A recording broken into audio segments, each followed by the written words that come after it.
I'm your host, Dr. Joe Dispenza. Let's begin. You're always emitting information. Everything physical is always emitting information. If you're animated with life, you're emitting energy and information. So what most people do is they say, I want the new house, the new car, the new relationship, I want a big bank account, I want my private jet, they do all that stuff. And then they visualize that, but when they visualize it, they never get in touch with how it would feel if it happened. In fact, they're hypnotized and conditioned into feeling the emotion when it happens. So they may do a little meditation or a little whatever, and they open their eyes and their senses say it's not there. So what do? They experience more lack, more separation. So when you're feeling lack and separation, you try harder. And now they try matter to matter to try to produce the outcome because they're feeling separate from their future. So then thoughts are the electrical charge in the quantum field, and feelings produce a magnetic charge in the quantum field. And how you think and how you feel broadcasts electromagnetic energy that influences every single atom in your life. The thought sends the signal out, and the feeling draws the experience back to you. So then if the person is living in anger, impatience, resentment, frustration, and they're holding the intention of their future, that's mind and body in opposition. There's no vibrational match between anything in their future because they're saying, why hasn't it happened? And they're waiting for their healing to begin so that they feel gratitude. They're waiting for their success to feel abundant or empowerment. They're waiting for their new relationship to feel love. Well, that's the old model of reality of cause and effect, Newtonian physics, waiting for something outside to change how we feel inside. And if you're living in that lack, and you consciously or unconsciously know that you're creating your future, you're creating more lack. And if you're reacting to the people and conditions in your life that are all known to you, then your thoughts and feelings are equal to everything that you know. You keep creating the same life. So then, if you have to truly change, then close your eyes, disconnect from the environment, sit your body down, don't get up and do anything. Don't be in the program of the future, the past, and relax into the present moment.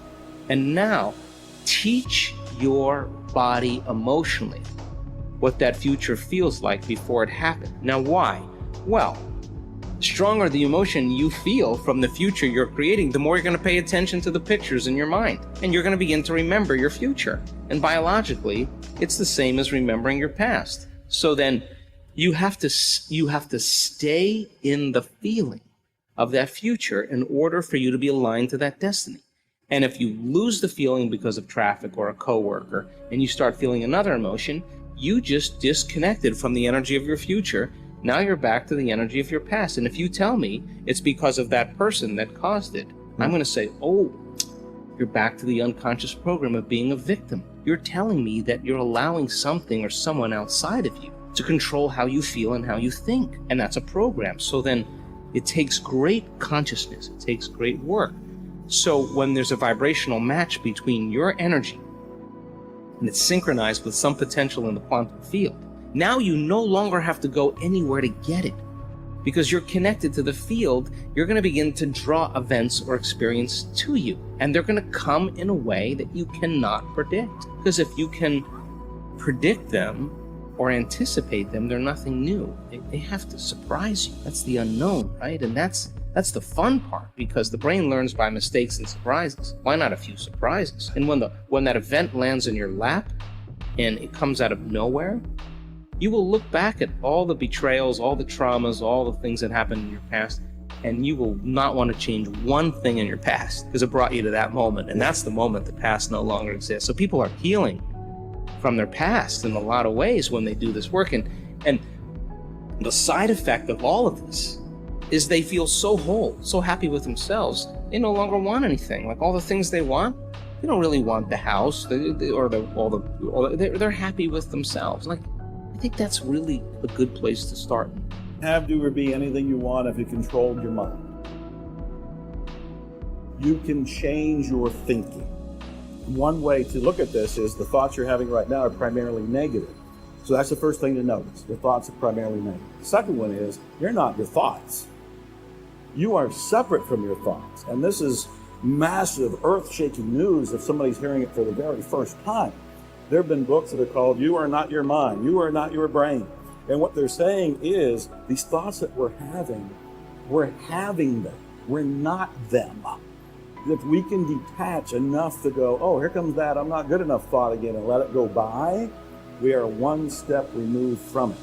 Now we've clipped off that energy that was causing us to feel bad because of that thought. So that's the second step, is to become aware that I'm not my thoughts. Third step is to start to generate what you do want to think. And this is where things like affirmations, positive thinking, positive statements, instead of saying I'm not good enough, begin to say I am good enough. Begin to say this can work out for me. If this material has worked for other people, why can't it work for me too? You know, I'm human, they're human, and you can start to rebuild your software of the mind, if you want, if you will. And these are all elements. And then there's, we can get into details like what you're going to tend to bring into your life are things that you think about a lot. Most people think about the things they're afraid of, the things that they're worried about. I tell people, why don't you start thinking about the things you love, the things you're passionate about. You're going to go in a new direction. You'll be happier. You'll be healthier. You're going to have better momentum, better enthusiasm. So the repetition of that is going to be a big thing. Emotion, going with those feelings of passion, is going to fuel you to go in a direction that you prefer. And actually having an image. And the image could be a graphical representation of what you want. It could be a house, it could be a car, it could be a job, it could be a pile of money, it could be spiritual awakening, whatever you can do. Because the brain, the reticular activating system in the brain, responds to repetition, imagery, and emotion. So all of this is in the direction of, it's like a condensed course of how to redirect your life, but becoming aware that you're not your thoughts, those negative thoughts, you can let them go. You can start to create new thoughts. You can actually aim where you want to go by choosing what you want, getting an image of what you want, fueling it with passion and love, and then you can start to create it almost organically and automatically. And why as humans do we tend not to do that? Where does this negativity come from? Is it an old survival instinct? That is exactly. You don't even need me to answer these questions. No. You already know. It is an old survival instinct. What we're on alert for, we're hardwired for. We're on alert for danger. We're on alert for anything that can stop us from breathing, from living. And so our reticular activating system, that part of our brain in the back of our head at the top of the spine, is already hardwired to be on alert for anything that is a threat to you, your loved ones, your life, and all of this. And so negativity and fear and worry are all things programmed to alert you that could be dangerous. And that's fine. Our reticular activating system and our survival is working. You're here. I'm here. Your viewers are here. We can applaud that part of our system that is working. It is keeping us surviving. But what I and the other teachers are saying is that you can program it for other things. You can program it for what you want. So if you do want more wealth, or you want the romance, or you want the health, or you want the house, or the job, or a spiritual awakening, or fill in the blank, you follow the same principles that have been used to keep you surviving, but you use it for these things that you would like to have, do, or be in your life.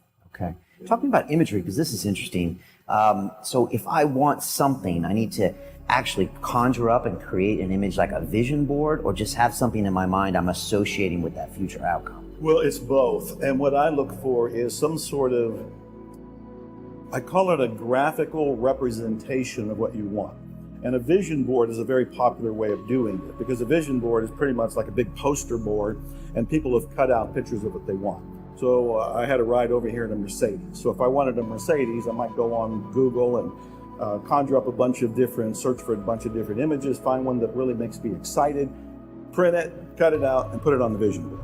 And if there was a particular house, like you lived in San Diego at one point, there's some wonderful mansions and old-style Mediterranean homes near the water. And if I wanted one of those, I'd find some sort of image of it, cut it out, and put it on the vision board. The idea is I don't want to just think it. I need to communicate to my subconscious mind that this is my next desire. And so if I can see the image of it and see it a lot, that's the repetition part of it, I will be communicating to my mind that this is what I would like to attract into my life. And so vision boards are very popular. And I tell people, your vision board can be on your phone, it can be on your refrigerator, it can be something that's on your dashboard, it can be something that's by your bathroom, bedroom mirror, any number of these you want to see it. You want to stumble across it. So it's not just thinking about it, because your mind can just go off in a different direction and bring you a different image. You need to be reminded of it. You want to put that up there and say, there's that house, there's that car, there's that bank account, whatever it happens. Okay. And should I have different images for different parts of my goals, like a house maybe, or a certain thing in my business, or certain things in my relationships, or my body, or? Yeah, that is a great question. There's mixed information on that. My own view is focus on one thing at a time. If you focus on one thing at a time, you are a missile, targeted and sending a powerful signal right into your subconscious mind. There's no confusion. There's like, I want this car. That's it. I don't think there's anything wrong with having like a master vision board, and all the different things you were just referring to are there. So there could be the romance in the house and the boat and whatever it happens to be. It could be all on there. But I think it's wiser and more powerful, more effective, more efficient, and accelerated one thing. When I reflect over my own life and my greatest accomplishments, I believe they came when I was really focused. When I said, I'm writing this book, or I'm recording this music, or I'm going after this car, or I want this kind of awakening, and that was the primary focus, I would get it fast. His mind is only operating from previous programming. And the previous programming for virtually everybody is about lack and limitation, fear, worry, survival. Naturally so. That we're just trying to live here on the planet. But what I and other people are saying is, look, you can not only survive, you can thrive, you can prosper, you can have an exhilarating life. You just have to do a little work. And the little work is about looking at your beliefs, because my rule of thumb is you change your beliefs, you get a different